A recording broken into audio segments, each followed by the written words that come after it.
Good morning, students. Today we start unit number 9.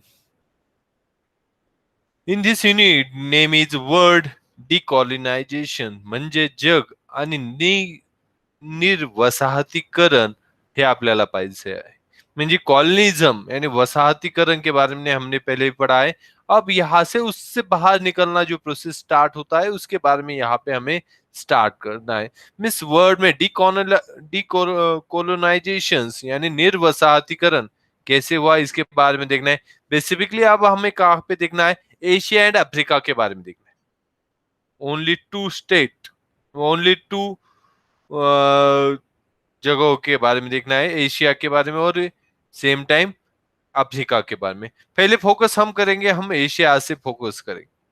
इससे focus करेंगे, Asia से हम फोकस करेंगे। अब एशिया में कंडीशन चेंज हो रही है। 20 सेंचुरी स्टार्ट हुई है और स्टार्टिंग पीरियड में ही बहुत सारी चीजें ऑल ओव्हर वर्ल्ड में हो रही म्हणजे 20व्या शतकाच्या सुरुवातीलाच अनेक गोष्टी जगभरात घडायला लागलेल्या आहेत। त्याचा परिणाम आशिया आणि आफ्रिका खंडावर झालेला आपल्याला पाहायला भेटतो। बेसिकली क्या हुआ है, दो दो स्टार्टिंग में इसमें फर्स्ट वर्ल्ड वॉर हुआ है एंड सेकंड वर्ल्ड वॉर। काय दोन झाल्या गोष्टी प्रामुख्याने झाल्या, पहिलं महायुद्ध झालंय आणि दुसरं महायुद्ध झालंय। लास्ट यूनिट में हमने इसके बारे में डिटेल में पढ़ा है, कब हुआ है, कैसे हुआ है। लास्ट यूनिट में हमने इसके बारे में पढ़ा है। अब यहाँ पे जैसे first world war and second world war complete होता है, उसका इम्पैक्ट होता है ऑल ओवर वर्ल्ड। मीन्स यहाँ पे एशिया पे भी इम्पैक्ट होगा, सेम टाइम इम्पैक्ट कहाँ पे होगा, तो अफ्रीका में भी होगा। और जिसकी वजह से डीकोलोनाइजेशन यानी निर्वसाहतीकरण यहाँ पे स्टार्ट हुई है। इसके मेनली 3 रीजंस बताए जाते हैं। क्या है, मेनली 3 रीजंस होते थे। क्या थे पहले, first world war and second world war. First reason है क्या है, first world war and second world war की वजह से जो जिन कंट्रीज की कॉलोनीज थी उन कंट्रीज के ऊपर इम्पैक्ट हुआ है। अब ये उनको कंट्रोलिंग करना कॉलोनीज को पॉसिबल नहीं हो रहा। Same time anti colonial movement start in every countries म्हणजे त्या त्या प्रत्येक देशामध्ये स्वातंत्र्ययुद्ध लढायला सुरू झालं होतं, स्वातंत्र्य चळवळी सुरू झाल्या होत्या। त्यामुळे आता युद्ध आपल्याला त्या देशामध्ये राज्य करणं शक्य नाही याची देखील जाणीव व्हायला लागली। आणि ही जाणीव कोणाला झाली, प्रामुख्याने इंग्लंडला झाली। कारण इंग्लंडचं असं राज्य होतं त्यांच्या देशावर कधी सूर्य मावळत नव्हता, याची जाणीव सर्वात मोठ्या देशाला झाली।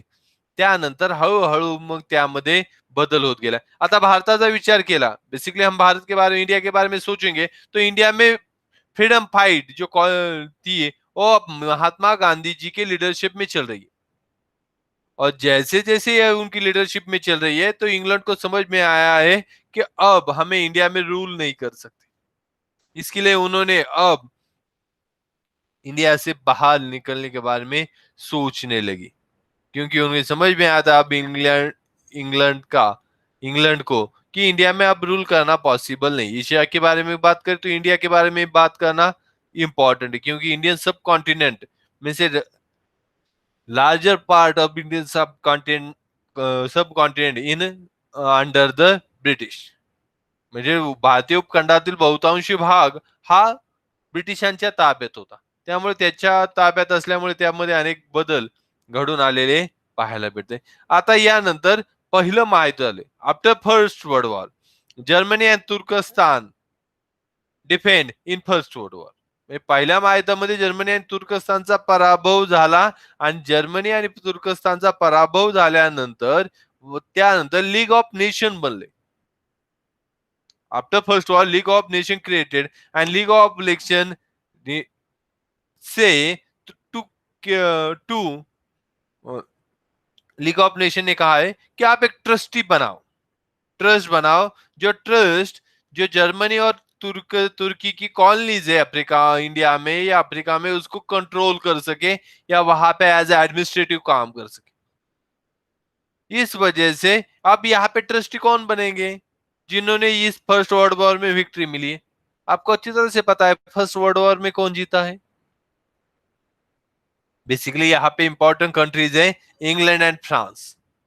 इंग्लैंड फ्रांस का कंट्रोल हुआ है इस ट्रस्ट के ऊपर, और इंडिया वहां पे कंट्रोल होने की बाद ही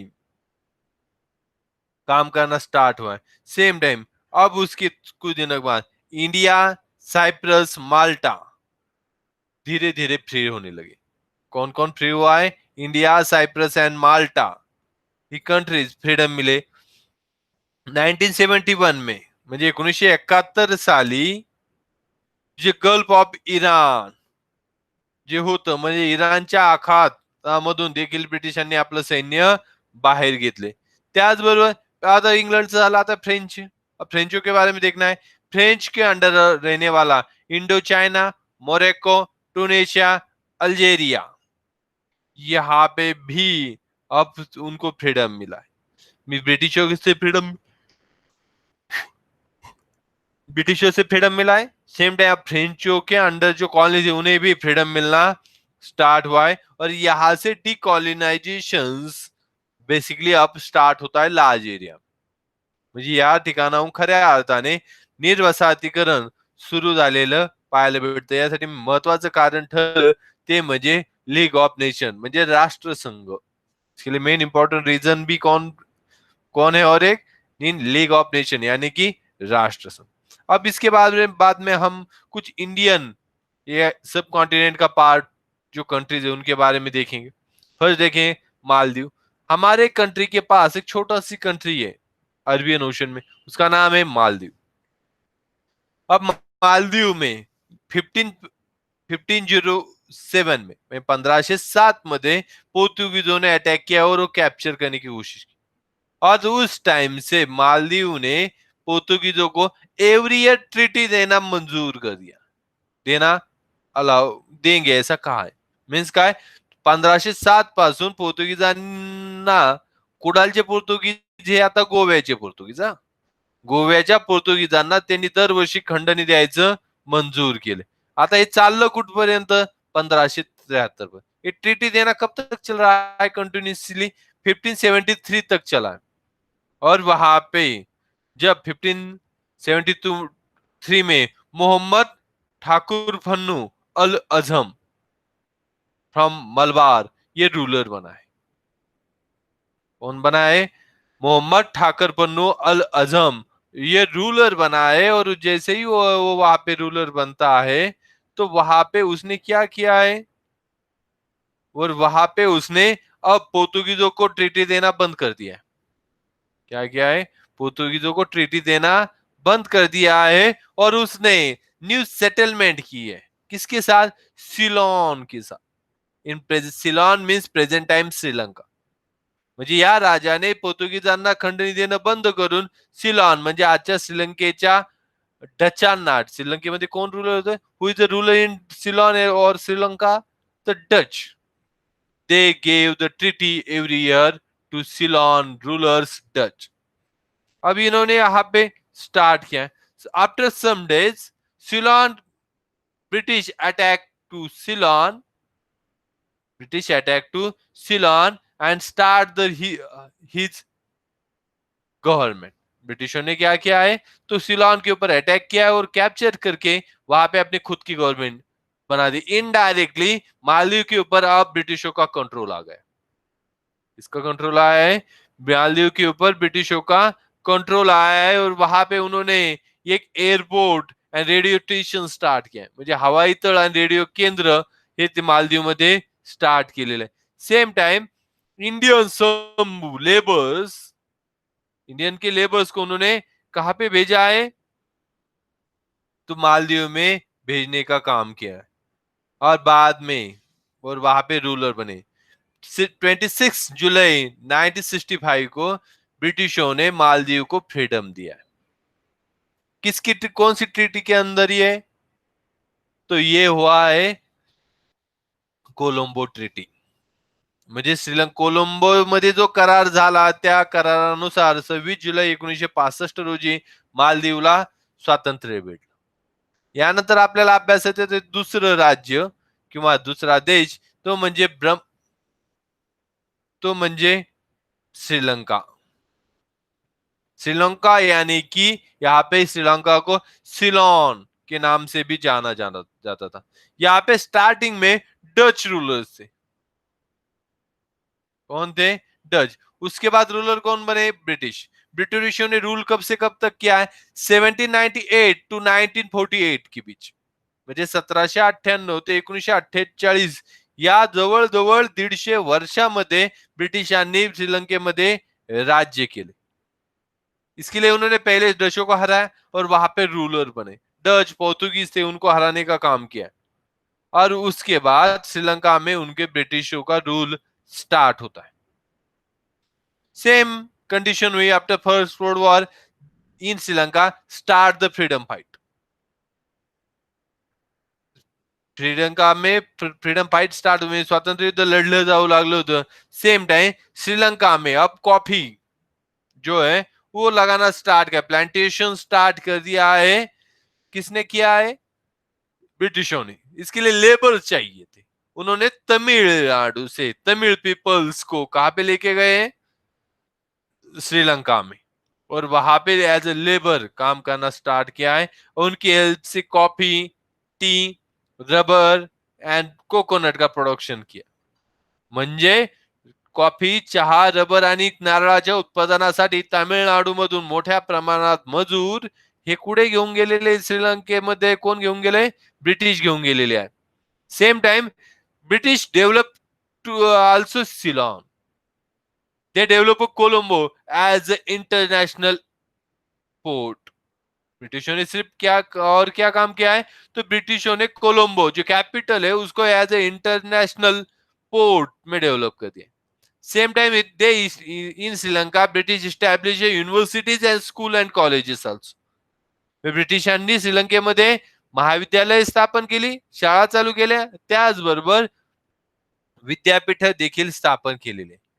same time Sri Lanka they help to increase encourage to Buddhist studies। त्यांनी बुद्ध धर्माच्या अभ्यासाला देखील पाठबळ देण्याचं काम केले आणि हेच श्रीलंका ब्रिटिशांच्या तावडीतून किंवा ब्रिटिशापासून स्वतंत्र कधी झालं? तर 1948 म्हणजे 1948 इन 1948 श्रीलंका गेट फ्रीडम। नेक्स्ट है म्यांमार। नेक्स्ट कंट्री कौन सी है? म्यांमार, यानी कि ब्रह्मदेश के बारे में हमें पढ़ना है। अब ब्रह्मदेश के बारे में पढ़ना है तो ब्रह्मदेश में फर्स्ट टाइम 1599 में पोर्तुगीजों ने अटैक किया है ब्रह्मदेश पे और वहां पे रूलर जो था उसे हराने का काम किया। इसके बाद जो म्यांमार में अब पोर्तुगीजों की एंट्री हुई है, लेकिन आफ्टर सम इयर्स इन 1611 म्हणजे काही वर्षानंतर 1611 मध्ये म्यानमार येथील विविध राजघराण्यांनी एकत्र येऊन पोर्तुगीजांचा पराभव केलाय। काय केलंय? विविध पोर्तुगीज राजघराण्यांनी मीन्स क्या कह सकते हैं, various dynasties in Myanmar come together and fight against the Portuguese आणि त्या ठिकाणी त्यांचा पोर्तुगीजांचा पराभव करण्याचं काम केलं। After this victory Portuguese rulers after this victory Myanmar rulers they spread his countries borders, they capture Manipur and Assam. म्हणजे या युद्धामध्ये पोर्तुगीजांना पराभव केल्यानंतर या राजघराण्यांनी मणिपूर आणि आसाम ताब्यात घेण्याचं काम केले। After this action British attack to Brahmadesh. ह्या वागण्यामुळे ब्रिटिशांनी आता कोणावर हल्ला केलाय? ब्रह्मदेशावर हल्ला करण्याचं काम केलं। 3 wars between Myanmar and British. कितने वॉर हुए? 3 wars हुए कंटिन्यूअसली या दोनों के बीच में। इन फर्स्ट वॉर इन 1826 पहिलं युद्ध कधी झालं? 1826 मध्ये 3 युद्धापैकी पहिलं युद्ध झाले and this first war British victory. ब्रिटिशों को विक्ट्री मिली है, विजय भेटलाय आणि आसाम आणि मणिपूर ही राज्य त्यांनी ताब्यात घेतली। In this war after war the Manipur and Assam under the British. Same time, Second War also victory get British. Myanmar defend. म्हणजे युद्धामध्ये देखील म्यानमारचा पराभव झालेला आहे. Same time the upper Burma part of Myanmar captured by France. याच वेळेस फ्रान्सने काय केलंय, म्यानमारचा अप्पर बर्माचा हा प्रदेश ताब्यात घेतलाय. आणि second third war Myanmar defend once again. Myanmar परत एकदा हरलंय आणि ते ब्रिटिश कॅप्चर मंडाले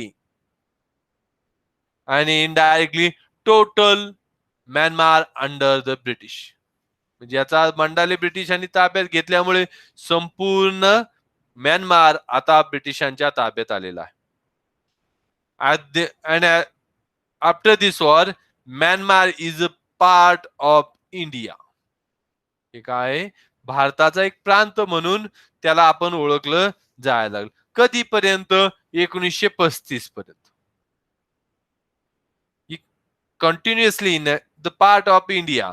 इन 1935 लॉ म्यानमार और ब्रह्मदेश सेपरेट टू इंडिया. 1935 साली भारतापासून म्यानमार ब्रह्मदेश वेगळं करण्यात आलं.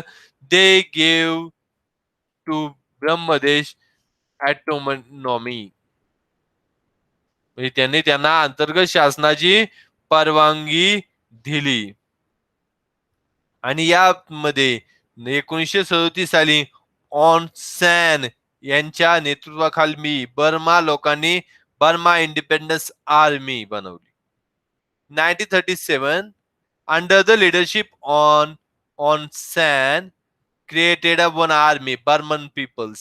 Name is Burma Independence Army.